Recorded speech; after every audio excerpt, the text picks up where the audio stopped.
On this episode of News World, on Monday, President Donald Trump signed the Take It Down Act, bipartisan legislation that enacts stricter penalties for the distribution of non-consensual, intimate imagery, sometimes called revenge porn, as well as deep fakes created by artificial intelligence. The legislation, which goes into effect immediately, was introduced by Senator Ted Cruz, a Republican from Texas, and Senator Amy Klobuchar, a Democrat from Minnesota, and gained the support of First Lady Melania Trump. The law makes it illegal to knowingly publish or threaten to publish intimate images without a person's consent, including AI-created deep fakes. It also requires websites and social media companies to remove such material within 48 hours of notice from a victim. Here to talk about the Take It Down Act, I'm really pleased to welcome my two guests, Senator Ted Cruz, representing the great state of Texas, and Scott Berkowitz, founder and president of RAIN.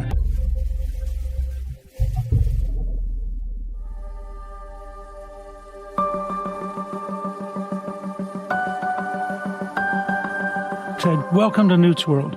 It's great to be with you, Newt. I'm really curious, how did you become involved in the Take It Down Act, and how big an impact was the meeting you had with Elliston Berry and her mom, who had Snapchat refuse for nearly a year to remove an AI-generated deepfake of the then 14-year-old?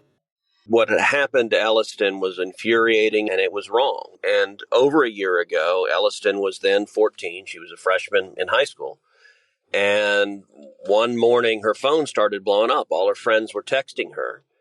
And what had happened is a classmate of hers, who was a boy in her class, had taken a perfectly innocent picture of her from social media and had used an app that uses AI, or artificial intelligence, to create a deep fake, and then sent to all of her classmates in ninth grade what appeared to be naked pictures of Elliston. And the technology is such that it's not a Photoshop with someone's head stuck on a body, but it appears perfectly real, but it was entirely fake.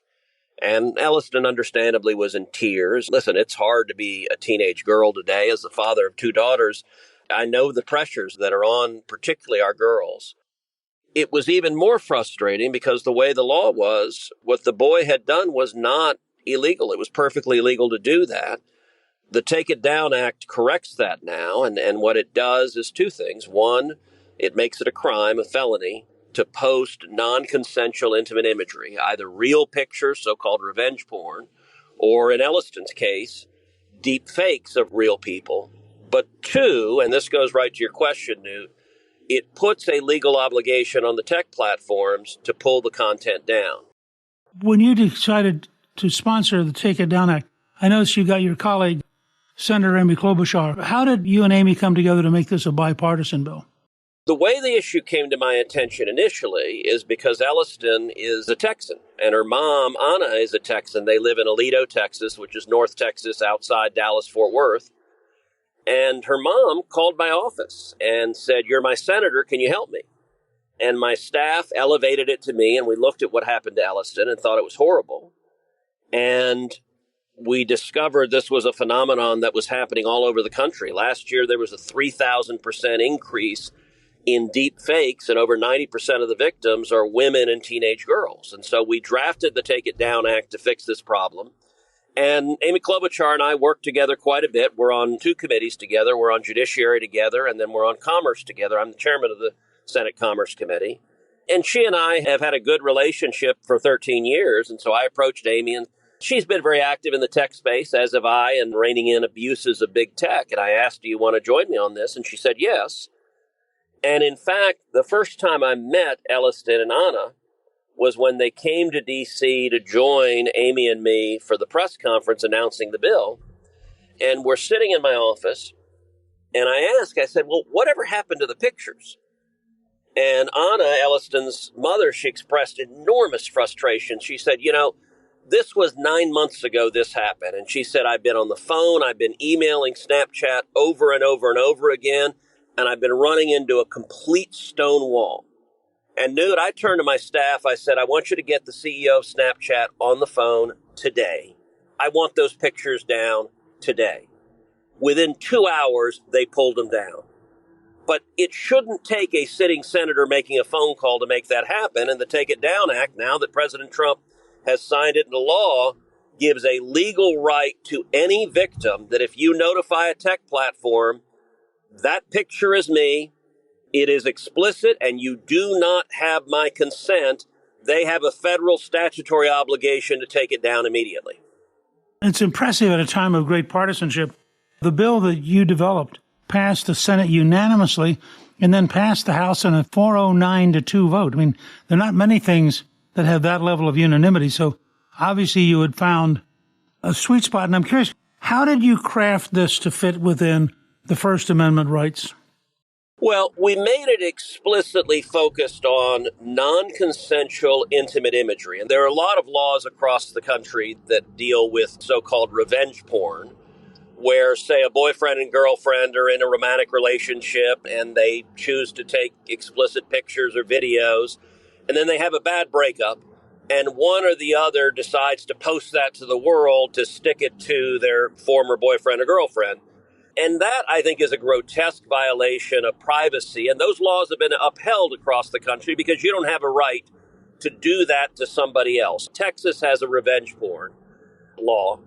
The problem is Texas's law did not cover deep fakes. Deep fakes are a new enough phenomenon that most of the laws in place, that's a hole in the law. And so this did not meet the legal definition of child pornography, even though these appeared to be naked pictures of a 14-year-old girl and a real 14-year-old girl. Because they were deep fakes, they didn't fall under the definitions of child porn.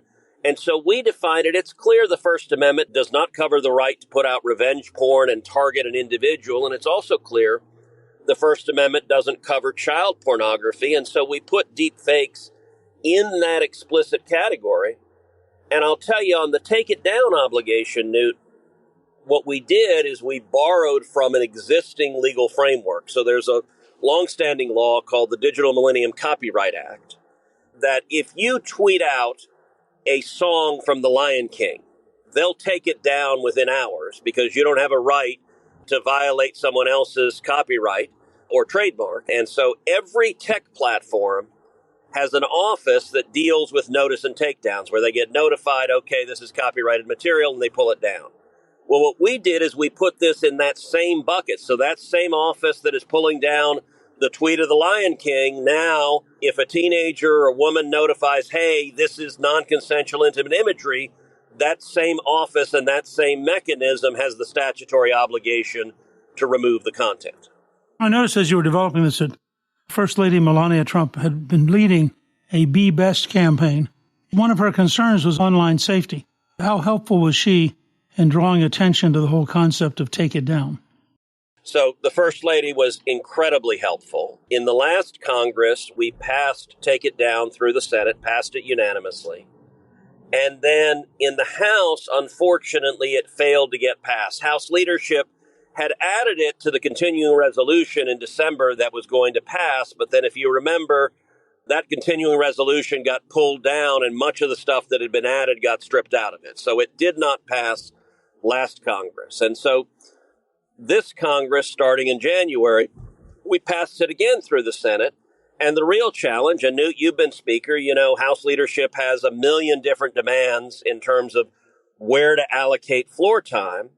And so the challenge was getting this to rise up the priority so that it gets a vote on the House floor. And the First Lady reached out and called my office and said she was very interested in this bill and she wanted to help, which I thought was fantastic. So I invited the First Lady to come to Capitol Hill, and we did a roundtable with the victims. And so the First Lady heard from Elliston directly, heard her story.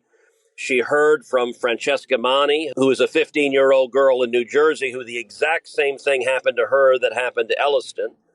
She also heard from Brandon Guffey, who is a state rep in South Carolina, whose story is even more tragic. His son got a direct message from what he thought was a cute girl, and this supposed cute girl convinced him to send naked pictures of himself to her. Well, it turns out that that cute girl was in fact a con man who began sextorting him and saying, send me money now, or I'm going to take these naked pictures you just sent, I'm going to send them to your parents, to your family, to your friends, And tragically, this young man, Gavin, took his own life. He committed suicide. And Brandon told that story. The time between the first direct message from the con man and when his son took his life was 90 minutes. And we've seen suicides all across the country from this growing problem. And so when the First Lady came and heard these stories firsthand, and she leaned in at the round table, the Speaker of the House was there, Steve Scalise, the Majority Leader, was there, Brett Guthrie, the relevant committee chairman in the House, was there, and Melania asked them, will you commit to getting this done? And House leadership said, absolutely. And I think the First Lady's involvement elevated and sped up the progress dramatically and helped us get it over the finish line. Teenage suicide has become a terrible problem and now extends down to like 8, 9, and 10-year-olds. And a lot of it, I think, comes straight out of the effect of social media and the effect of isolation because of people paying so much attention to their cell phones. Let me ask you, do you see additional legislation evolving as we learn more about these kind of problems? And do you think they can evolve in a bipartisan way? I think Congress needs to do more to protect kids online. Newt, when you and I were teenagers, there are challenges to being a teenager, but we didn't face all of these forces. Our kids, we give them a phone and every predator on earth has access to them, every evil force, the pressures that are on our kids. You look at social media, they push substance abuse, they push self-harm, they push body image issues and self-worth issues, and it increases depression, it increases anxiety, it increases suicidal ideation. So one example of a bill that I want to move is a bill called Keep Kids Off Social Media, or COSMA, which I've introduced with Brian Schatz, Democrat from Hawaii. And it does three things. Number one, it prohibits children under 13 from having social media accounts. I think there's no reason for a child that young to have a social media account. Number two, it prohibits tech platforms from using algorithmic boosting for kids under 16. And algorithmic boosting is how they push particular messages at kids. And then number three, there's a provision in a bill that I introduced separately called the Eyes on the Board bill that says that any schools that receive federal funds have to block social media on campus, that if you're in class, there's no reason for you to be on Snapchat. You ought to be listening to the lessons. And that bill, we passed out of the Commerce Committee with overwhelming bipartisan support. It is yet to pass the Senate, but I think that would be another important step. And I'll tell you what's interesting, Newt. Our colleagues that are in their 70s and 80s, frankly, when it comes to this issue, most of them are a little puzzled by it. They just haven't dealt with it firsthand. You know, the co-sponsors that I have on this bill, they're almost exclusively senators in their 40s and 50s who have kids at home, who have teenagers or adolescents. And every parent I know who's dealing with this right now is frustrated and doesn't know how to fully protect their kids online and on their phone. And I think we need to do a lot more to help them. I say this as somebody in the age group you're describing. You may want to encourage the older senators to talk to their grandchildren.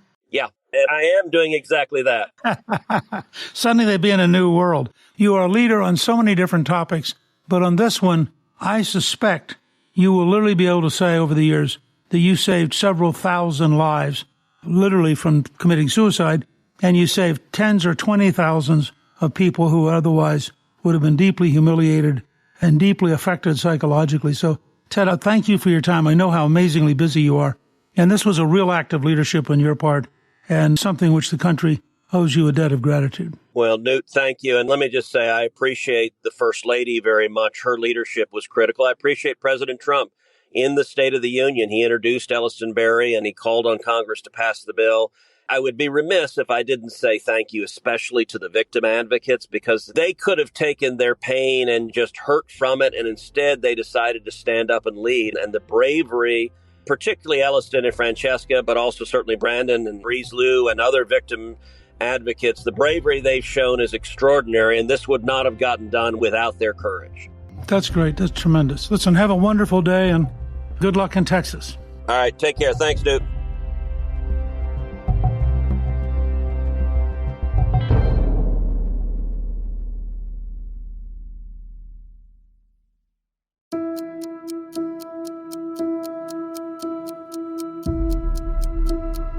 Scott, thank you for joining me. Can you talk about how the Take It Down Act gained bipartisan support? Yeah, absolutely. A lot of credit to Senator Cruz and Senator Klobuchar. Sexual abuse has always been a nonpartisan issue. We've been fortunate to have really great support from both sides in Congress. I think what Congress saw here is that tech-enabled sexual abuse is the fastest growing form of sexual abuse. Every month, we're seeing a huge increase in cases. Rather than waiting until this is a problem that is too big to be fixed, Senator Cruz and Senator Klobuchar jumped in and wanted to do something about it so that we can try and slow it down, try and put an end to it before it hits every school in the country. This whole issue of internet impact psychologically is enormous. You wouldn't have thought it 30 years ago, but a piece of making America healthy again is getting our hands around this whole internet and social media section, which has become, particularly for very young people, an enormous part of their lives. You're absolutely right. Creating non-consensual intimate images has become just shockingly easy. There are dozens of apps and websites now that within minutes, a kid can submit pictures of their classmates and generate nude photos of them. And within minutes, that can be distributed around the school and all around the web. So this is a new form of abuse that is having a really devastating effect on victims. And it's just growing like crazy. And keep in mind, we're just at the beginning of this AI revolution. A few years from now, when these tools become even more accessible and easier to use and more universal, this problem is going to be so far out of control if we don't do something about it now. The degree to which younger people in particular live in that world, their reality is in many ways an electronic reality. It shapes them. A lot of states, as I understand it, though, were trying to find a way to address this. So I think there was something like 48 different states that had enacted some kind of law. What's your sense of the state-level effort? There has been some good action in the states, but the laws are very inconsistent. And states sometimes have difficulty because the internet is open. It's worldwide. State-by-state regulation ultimately isn't going to work. There needs to be some federal regulation so that we can criminalize the distribution of these images across state lines. 48 states had enacted some kind of law criminalizing non-consensual distribution of intimate images. South Carolina and Massachusetts had not. What was happening in those two states? They were slow to come to the game. I think that initially there was some opposition on one side about First Amendment grounds, the idea that we're going to be making certain images illegal. But I think the Take It Down Act did a really good job at carving out legitimate uses. So doctors can still share intimate images for medical purposes. Law enforcement can still distribute them for investigative purposes. But when they're used to harass or abuse the subject, we've criminalized them now. So if somebody actually goes out now and deliberately sends out an artificial intelligence-generated image, are they personally at risk for having sent it out? They are, if they are distributing it without the consent of the person pictured in the image. And I should say, distributing intimate images of children has always been illegal and still is. This expands that to intimate images that might not have been caught under child sexual abuse material laws, as well as to images of adults that are being distributed. A key part of implementing this is going to be companies like Meta, TikTok, Google. What's their responsibility? They do have a really key role here. One of the most important provisions of the Take It Down Act is a requirement that the big tech platforms, once they're notified of a non-consensual intimate image on their platform, they have to take it down within 48 hours. That's the provision that the Take It Down Act is named for. We are hoping that the tech companies will really embrace their responsibility here. This is about looking out for their customers, and this is about treating their users well. It's incredibly traumatic for a kid to find out that their naked image is circulating around on TikTok or around on Instagram and not have a way to get it down. And so this finally makes it easy for someone to identify an image, tell the platform, and the platform then has 2 days to take it down. This bill gets signed into law in May, and yet you're setting a deadline of July 4th, which is, by normal federal standards, amazingly fast. What was your rationale for these very big corporations moving this quickly? We're being optimistic here, but the law gives the federal government a year to fully implement it. And there's a whole process of the Federal Trade Commission having to come up with regulations around it. But what we're asking is, we've worked with a lot of these tech companies before. They can move very quickly. This is not a complicated process or complicated technology that they need to build to implement this. They need to add a button on their site that lets people click and report an image. And then they need to set up an automated process so that image gets taken down off their site. So this is something, if they're committed to it, they could get done in days. In the normal process of lobbyists in Washington, I'm surprised there wasn't a huge effort to delay implementation. What would the cost in human terms have been if you had delayed the implementation for a year? Literally millions of new victims who would have had no recourse. Every one of these images, once they're out on the web, can be distributed thousands of times and can have millions of viewers. So the human cost would have just been extraordinary. And one of the reasons that this was passed by the House so quickly this year was the involvement of the First Lady. Melania Trump decided to take up this cause and to push for the passage of the Take It Down Act. This was actually the first policy that she worked on when she became First Lady this term. And that really motivated the leadership of the House and members of Congress to do something about this, to move this quickly. So I got to give her huge credit for being in the lead on this and understanding that this is such an important issue for the health and well-being of kids. I suspect, given her background as a world-class model, that she probably fully understood the importance of imagery and how devastating it could be to have the wrong image out there and what it would do to kids. Because there's a period there in adolescence where they're very sensitive and very insecure.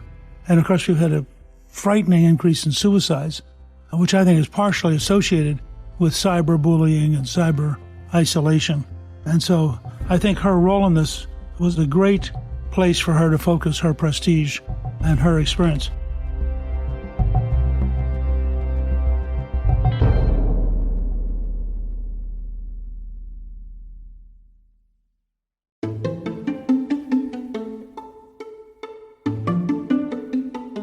But it wouldn't have happened, I think, without your organization, RAIN.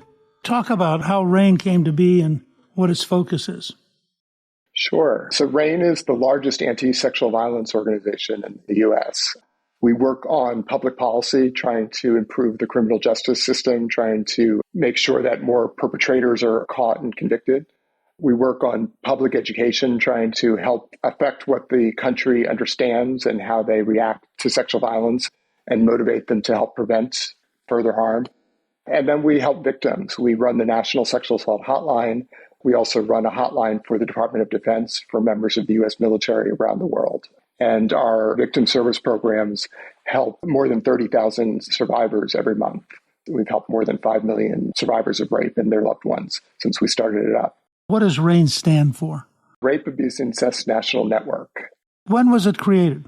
Started it up in 1994. And what was the impetus and who started it? I started it up, and the emphasis was there was a service gap. There was a need for a national hotline somewhere for victims of rape to go to get support, to get advice, to get information and help. We originally started by launching the National Sexual Assault Hotline, and then within a couple of years, started our work on public policy, and really have had great support. Going back to when you were speaker, you were terrifically helpful on these issues and supportive of the work we were trying to do, which I'm really grateful for. During the 21 years that you've been doing this, has the hotline had a series of trends that evolved, or are there patterns you can see that are somehow informative? We've seen a huge growth in usage of the National Sexual Assault Hotline. We were helping about 40,000 people a year back in 1995. Now we're helping nearly 40,000 people a month. So the demand has grown. People being willing to reach out for help, we've seen that grow. And we've seen a big evolution in every year more and more kids reach out to us.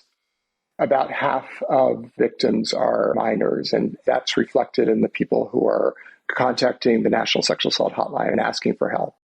Do you think the increase represents the increased problem in the society or an increased awareness of the hotline?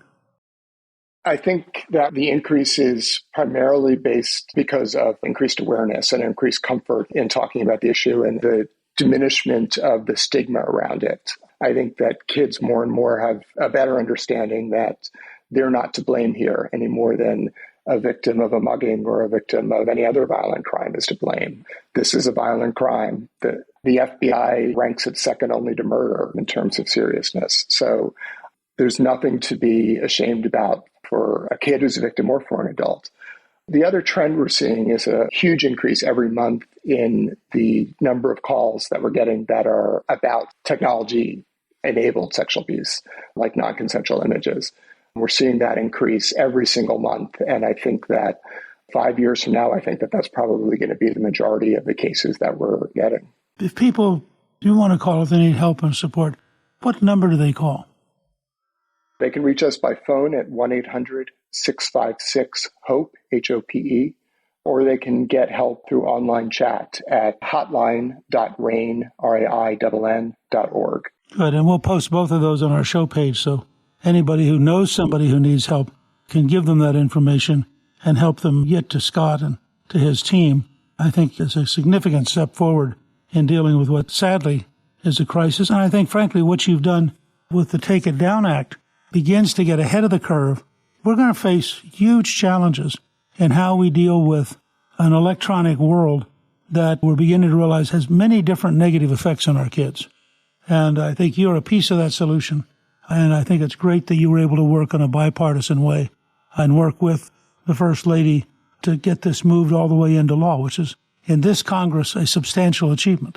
Well, thank you. We appreciate it. We're thrilled to have worked on this, and I think that this is the first big piece of legislation that has passed that puts restrictions on this sort of abuse and puts requirements on the big tech companies to address sexual abuse. So we're really optimistic that this was passed quickly and early enough to really make a difference and hopefully slow down the growth of this and help victims. Scott, I want to thank you for joining me. Our listeners can learn more about the Take It Down Act by visiting your website at rainn.org. And I encourage people to read about it and understand that this law will only protect our children and our grandchildren. Thank you to my guests, Senator Ted Cruz and Scott Berkowitz. You can learn more about the Take It Down Act on our show page at newsworld.com. Newt's World is produced by Gingrich 360 and iHeartMedia. Our executive producer is Garnsey Sloan. Our researcher is Rachel Peterson. The artwork for the show was created by Steve Pendley. Special thanks to the team at Gingrich 360. If you've been enjoying Newt's World, I hope you'll go to Apple Podcasts and both rate us with 5 stars and give us a review so others can learn what it's all about. Right now, listeners of Newt's World can sign up for my 3 free weekly columns at gingrich360.com/newsletter. I'm Newt Gingrich. This is Newt's World.